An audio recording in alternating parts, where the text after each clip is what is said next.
you're listening to Paul Anderson. This is the Sideshow Podcast.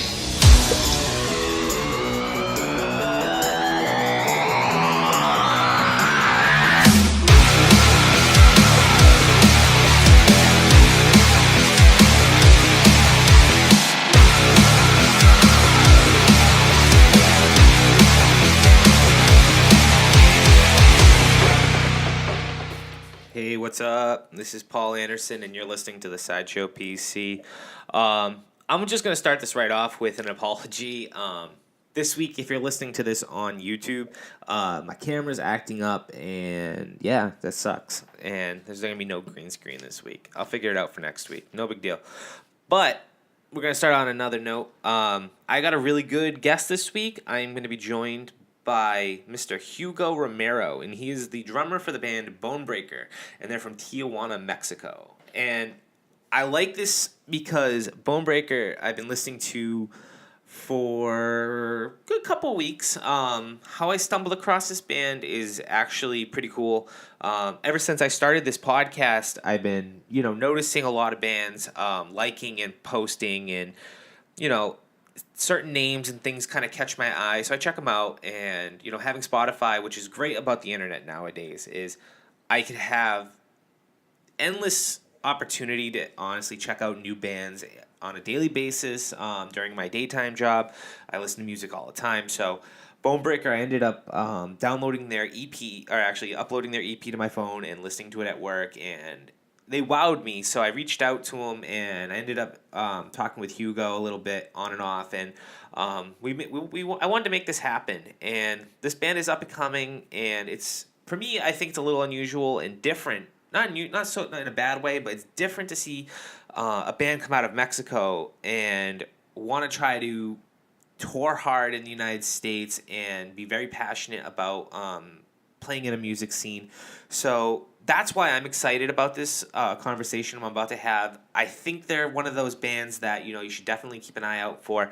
And as you if you're into them, definitely check them out. We're gonna play a song at the end of the episode. Totally check them out. And if you like what you hear, definitely go out, support Bonebreaker, and download the record. But yeah, so I'm gonna make the phone call now, and we'll just get right into it. All right. Hello. Hello. Yeah, what's up, dude? Not too much, brother. How you doing? Pretty good, brother. How about yourself? All good? I'm fucking dying over here. No, it's all good. Dude, you looked stressed out Dude. on your text. All right, so I feel like today was one of those Murphy's Laws days where what can go wrong will go wrong. It will go wrong. So I'm stoked, dude. Thank you, honestly, thank you for doing my show. And I did a little intro at the beginning and just kind of told everybody a little bit about Bonebreaker. How you guys are from Tijuana, Mexico. Yeah, dude, we all live in Mexico, which is a border town, because I'm sure that a lot of people from the East Coast don't even know where Tijuana is. So we're a small border town in Mexico, mm-hmm. and we're neighbors with San Diego. Oh, so shit. we're a binational region. That's why I can speak the language. Oh, cool. yeah, because we can. When you live in Tijuana, you are born with two languages, so that's awesome. A blessing. Yeah, but yeah, Bonebreaker, the project Bonebreaker started in 2008, I believe. I wasn't in the band back then, yeah. But it was because the band didn't have like a solid lineup until 2014, mm-hmm. which was the year that we started taking the band seriously. And we started taking the band seriously out of necessity. Really? because in 2014 we just wanted to jam. We are homies, So it was never the plan to be like an active touring band. It all started with we started jamming in 2014. And dude, after the first practice, we all were like, "Holy shit!" Now it's we have something. We have something special here. And we started practicing, and after I would say 2 months, after practicing, we wrote our first song, and we loved that song. We were like, "Holy shit, dude! It's finally happening." And we loved that song so much that we said, you know what? We might as well just do a live video, because we all were extremely excited how we sounded, in a practice room. And we took our iPhones, a GoPro camera, and we did a video. It was extremely DIY, and we uploaded it into YouTube, and then, dude, as soon as it hit the internet, it started, a lot of doors started opening, a lot. and yeah, we uploaded that video probably in April of 2014, and in November of the same year, we were having our first tour. Just so you can imagine how fast things have been going on since then. Wow. But yeah, it's been a good ride for sure. That's awesome. I mean, if you really think about it, you guys are now, 2008, that's a while, and like you said, on and off and being serious and whatnot. I mean, the band has definitely grown, and one of the questions I have going is you've been talking. I've been noticing through your Instagram page that you guys are about to embark on your first West Coast tour. Yeah, actually, this is the first time we're hitting the West Coast, the U.S. West Coast. That's the first insane. time ever. Yeah. How is that going for you? Oh, it's going great, dude. We feel extremely, this is a huge opportunity for a Mexican band going to the West Coast, because that's like a dream for all Mexican bands, like crossing the border and start playing shows in the U.S. And actually, we just started working with a label, a U.S. label called Safe Inside Records. So they've been pushing us real hard here in the States. I have to give it up to Bert Jenkins. He's the guy behind Safe Inside Records, and he booked our whole tour. So we're really stoked on it, because we feel that we can bring something new into the scene. So we're extremely stoked.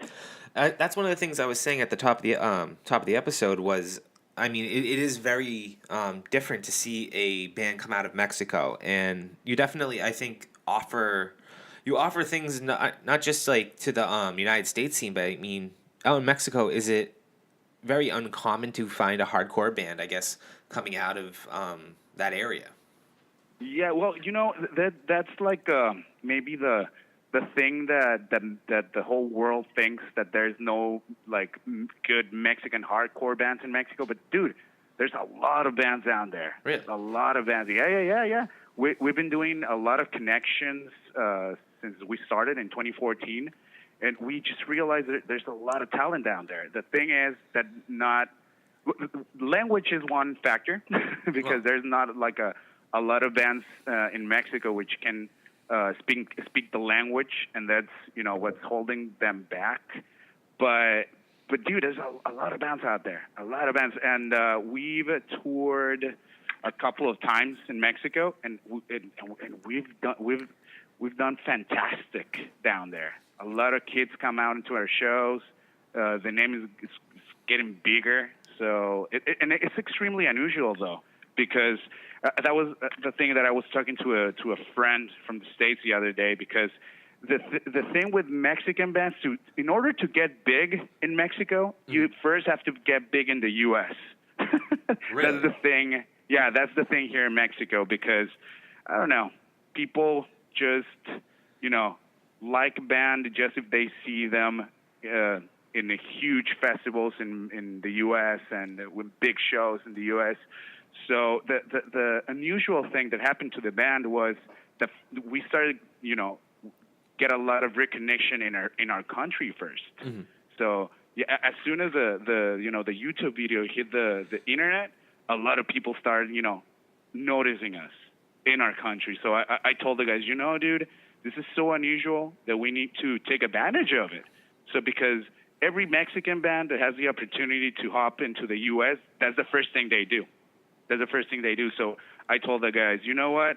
We might as well just start to build our Mexican following, in our own country.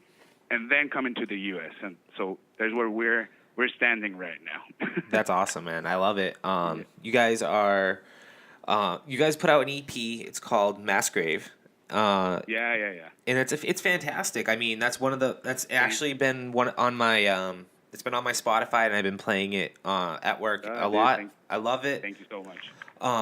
Now, what was the general feeling, I guess, going forward with that, like the writing process, like what you guys were trying to achieve with Mass Grave? Yeah, well, actually, for this bunch of songs, and actually, as the band philosophy as a whole, is that we want to put out records that sounds exactly how we play live. That's because good. because nowadays with technology, dude, and in the music industry, there's how can I put this into words? There's a lot of impossible to play live records. I agree. I do agree. I hear that actually a lot. I mean, I listen, me personally, I listen to a lot of podcasts, and I talk with a lot of different artists, and it's like, one of the things is like, I can do a lot in the studio, but unless I can find pretty much amps that can make the sound big enough or anything like that, it just makes it it's very hard to play live. And that's one of those things that I've noticed too, is like people are trying to achieve more than what they can actually do, in a kind of it destroys their sound. And that was the thing. Because I remember when I was in high school, that's the time when you get to discover like a lot of bands. And I remember hearing the record and being blown away, like, holy shit, how did these guys do this? And once they come and play your town and you go and you're all stoked, and once they start playing and it sounds nothing like the record, you get bummed out. So since the beginning that I started in playing in bands, that was like my personal goal, to make records that I can play live.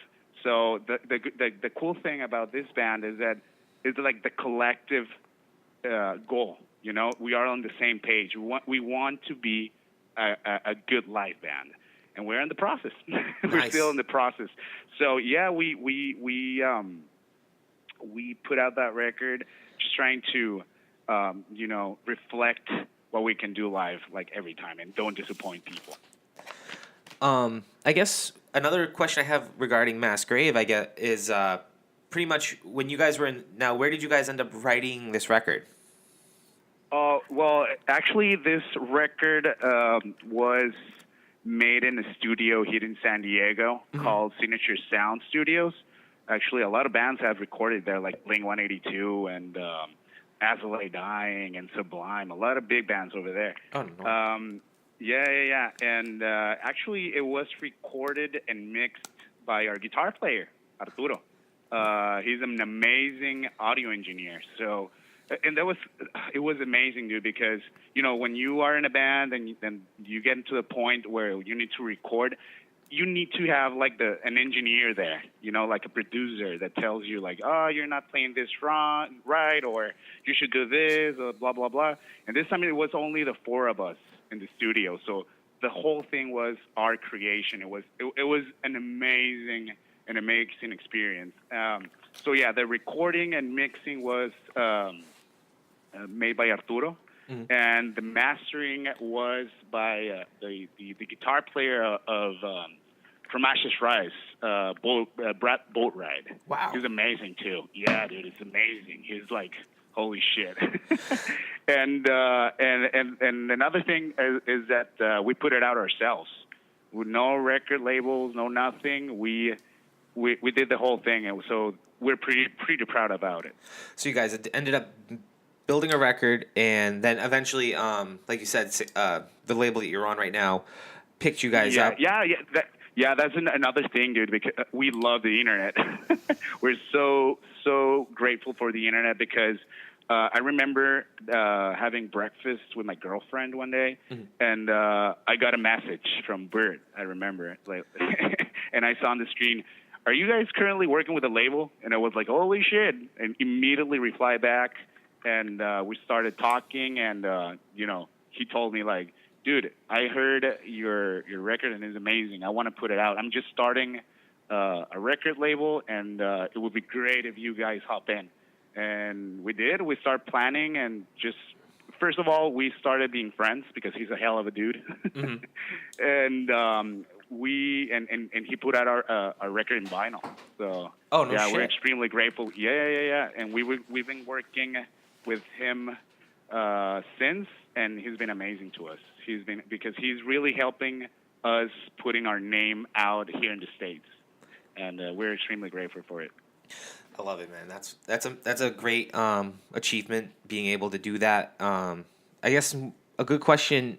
I mean, every artist starts somewhere, and for you guys, I mean, is Bonebreaker your first band? I guess your first band, or were there previous projects that you were also a part of? No, we all had previous bands, in Tijuana, and actually we had like a full-time bands back in the day when we were like 21 and 20, when you are full of energy and full of angst to tour all the time.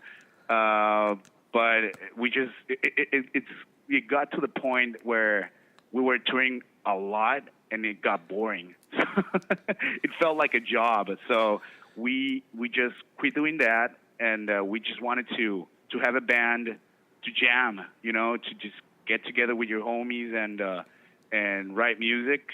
And that's how Bonebreaker started. But yeah, we had another project in TJ called Days of Struggle. It's a hardcore band from TJ, and also a band called Pope Benedict, and another band called Thanatology. Wow. But that's about it. But Bonebreaker, is the first band that we are, taking it to the other level. I definitely agree that you guys definitely took it to a different level. I guess some of the other questions I have are, what were sorry, I guess who were some of your influences? That's a fantastic question. I mean, you guys have a nice heavy edge to you, and when you guys are playing, I mean, you sent me a great session video, and I mean, listening to you guys on record, I guess, where do you pull all your influences? I mean, everybody must have something a little different, I guess, going into it. Who do you listen to on a regular? Or yeah, we us being a Mexican band, and especially being a band from Tijuana, we have a lot of influences. Here in TJ, there's a vast ocean of cultural outlets out here. So we get inspired by a lot of bands from our city and from our country. But for the direct inspiration for the sound of Bonebreaker are a lot of bands that Kurt Ballou from Converge record. Trap Them, Nails, Converge, of course, Sumac, Baptist, and Black Breath. That's like the Swedish heavy metal sound. Oh yeah. With the the edge of hardcore. So that's what we're aiming for. Definitely nailed it, brother. I guess we were just talking about touring, and what are some of the places I guess you want to travel? I mean, obviously you guys are now about to hit you've hit the West Coast. What are some of your bigger goals, I guess, going into the traveling side of things? Yeah, of course. We recently got our first touring band, so we plan on touring a lot wherever people want to hear us. But I'm pretty sure that after our first West Coast run, a lot of doors are going to open because for example, you from the East Coast, we're pretty sure we're gonna get the opportunity to play the East Coast real soon. So we're trying to figure it out because that's a big goal that we have as a band, hitting the East Coast for sure. Have you ever visited the East Coast? No, never at all. It's been a myth for me. It's different, man. I'll tell you one thing. Definitely avoid it in the winter. I mean, the winter is a little rough, but if you want to see snow, you'll have fun with it. Yeah, that's what I heard. But yeah, dude, since I was like maybe 20 years old, I've always wanted to tour the East Coast. So we're currently working on it. We're getting the connections, and our label is trying to make it happen. We don't have like the date still, but that's the main goal right now. After the first West Coast tour, we're trying maybe to hit Texas and Arizona, that part of the country. Yep. But eventually, the big goal is to hit the East Coast for sure. Maybe at some point hit a full U.S. It's a lot of work. Yeah. We both know it's a lot of work and a lot of dedication that goes into it. So. Yeah, but right now, we're doing the connections. We're getting to meet because a lot of people are finally noticing us. So we got a lot of messages just like yours. Yeah. Like, hey, dude, I just heard you online, and what are your plans on the near future? So we're collecting all the contacts that we have to eventually do the full U.S. tour for sure. I've heard a lot of good things about the Midwest as well. So that's under our radar too for sure. I've never visited out to the Midwest. I heard it's dry. Yeah, that's what I heard. But yeah, I've heard from other peeps here in the U.S. that once you get into the Midwest, hardcore scene, you're all set. You're all set because there's a lot of kids there, and there's a really dedicated scene over there. Yeah.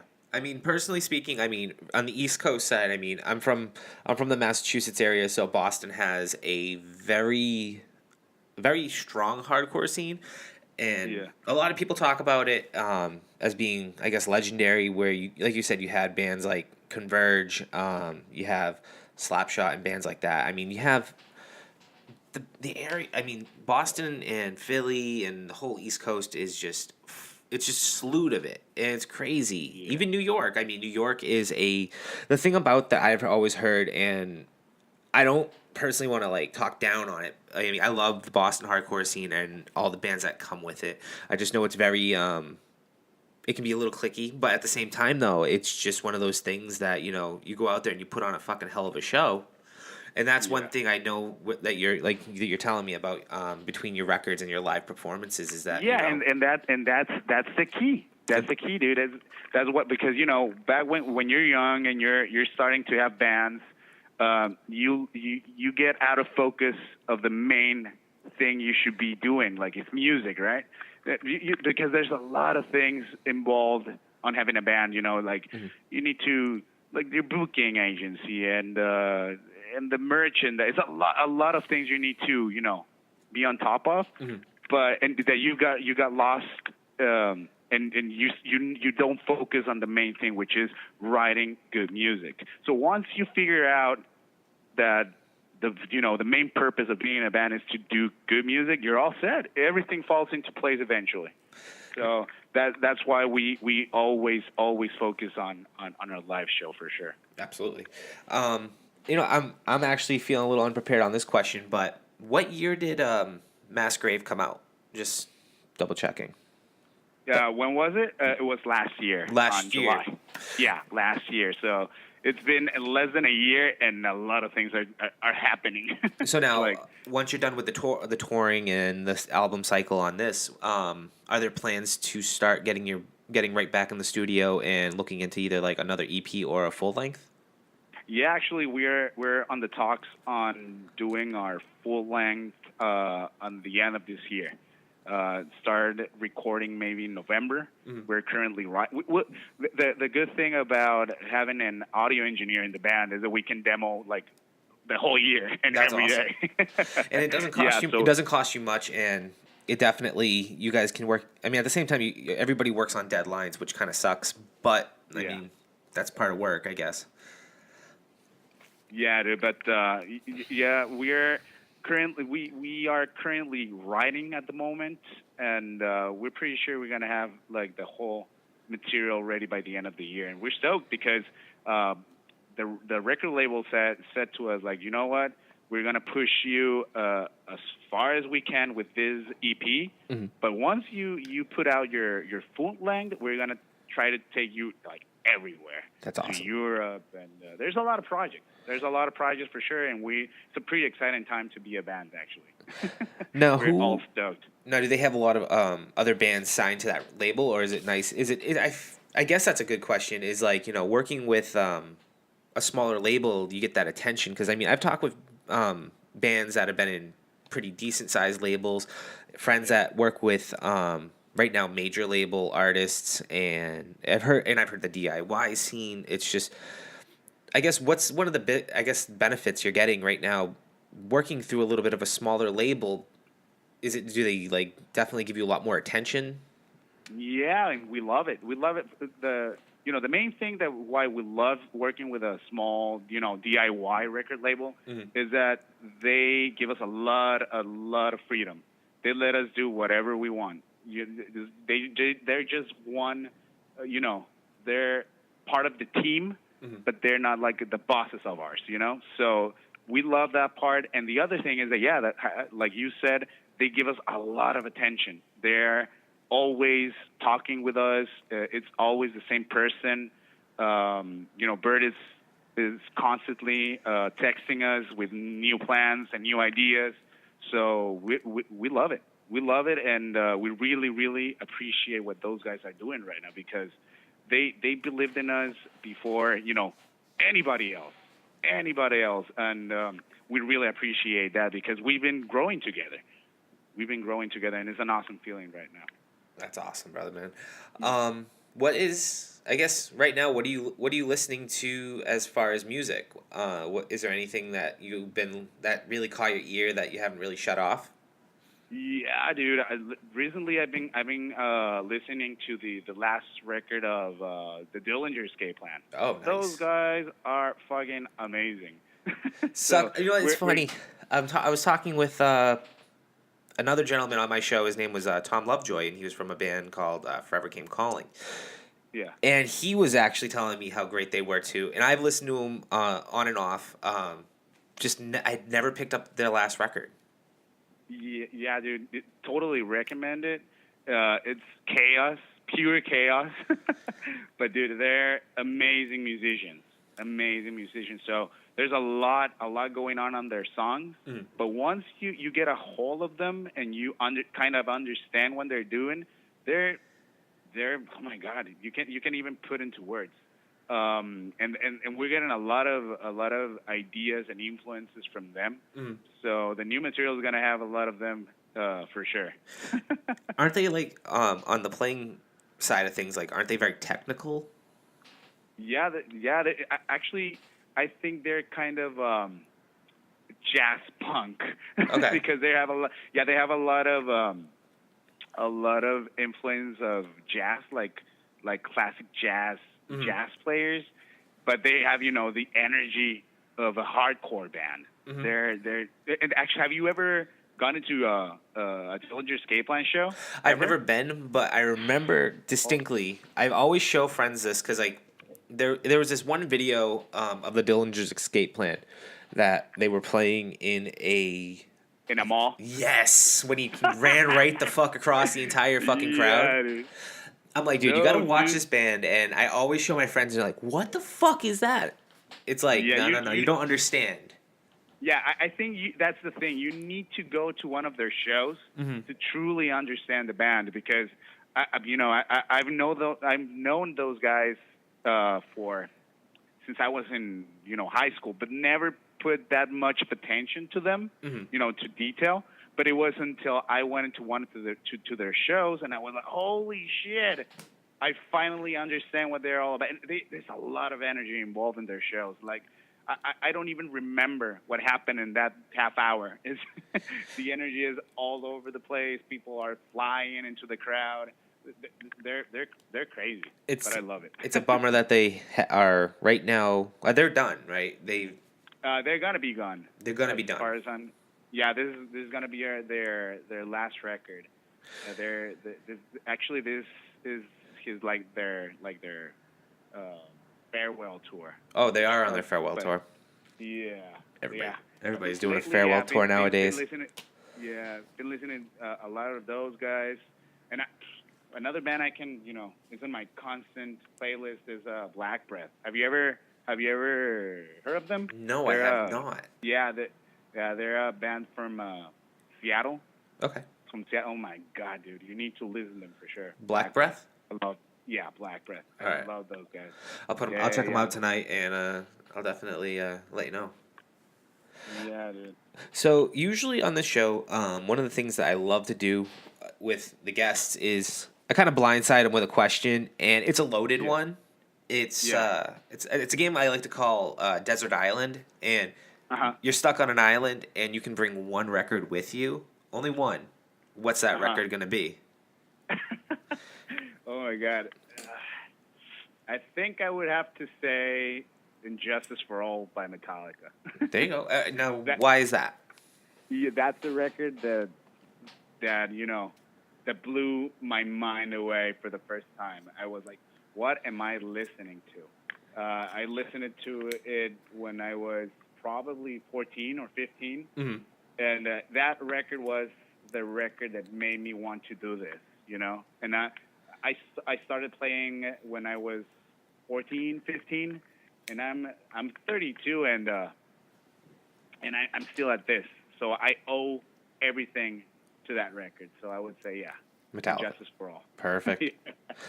Are you a Metallica fan by any chance? No? You know what, man? I'd probably get a lot of shit for this. I'm not. I mean, growing up, there was always those few tracks, like Seeker and Destroyer and like Enter the Sandman stuff. But like to truly appreciate Metallica, no, I was never a Metallica fan growing up, and that's like a shame on me. I know. I would probably get a lot of shit for it because I mean, everybody was like, "Yo, you're a rock music fan. You're not a fan of Metallica." It's like, no. I mean, it's crazy because like when I grew up, like it was around like my parents are a little older, and the thing about it is like they grew up listening to a lot of stuff like from the 70s, so it was one of those deals. Yeah. And I never grew up with that influence. Like, I mean, there was always those couple tracks that always just like, oh, this is a good song. But then as far as getting the records and stuff, never got myself into it.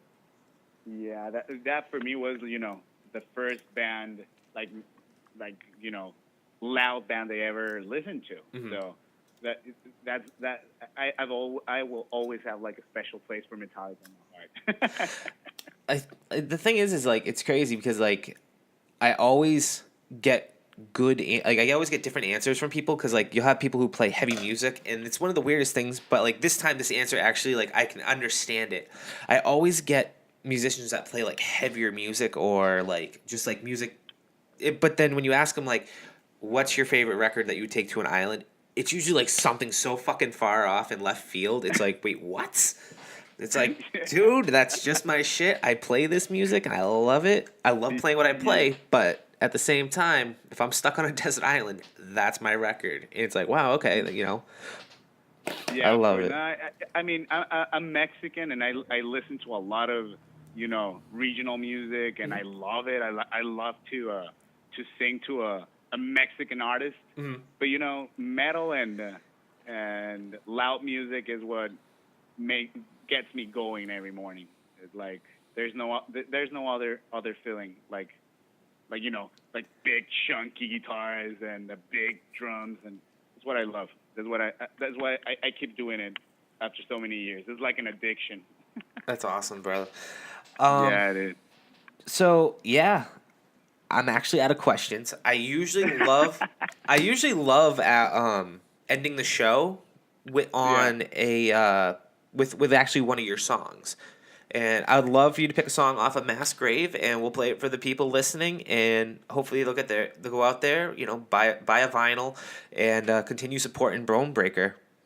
Fuck yeah, man! Thank you so much. Absolutely, really, really appreciate it. Yeah. Hopefully this is not the first time we get to talk. Oh, dude, no, absolutely. We're gonna we can definitely. I always tell people, we can do this again, have another conversation, especially the closer you get to, you get yourselves in the studio.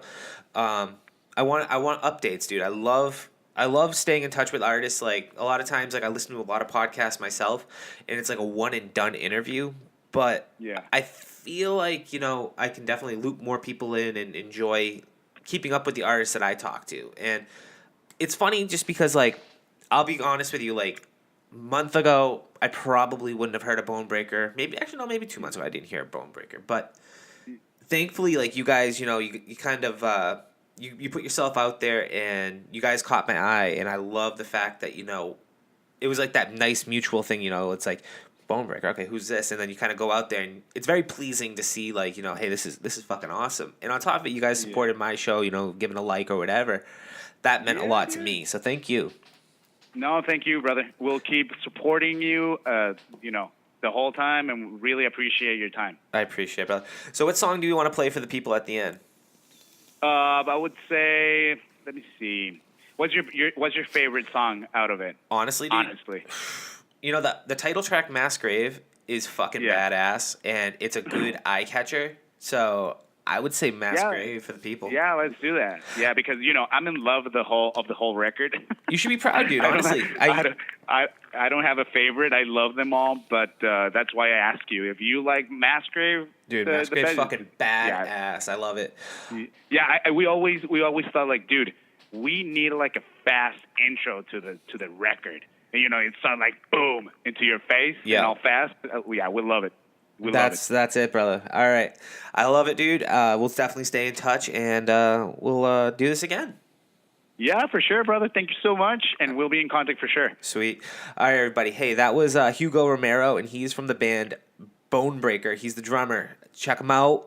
And, I'm Paul Anderson, and this is the Sideshow PC. Until next week, take care.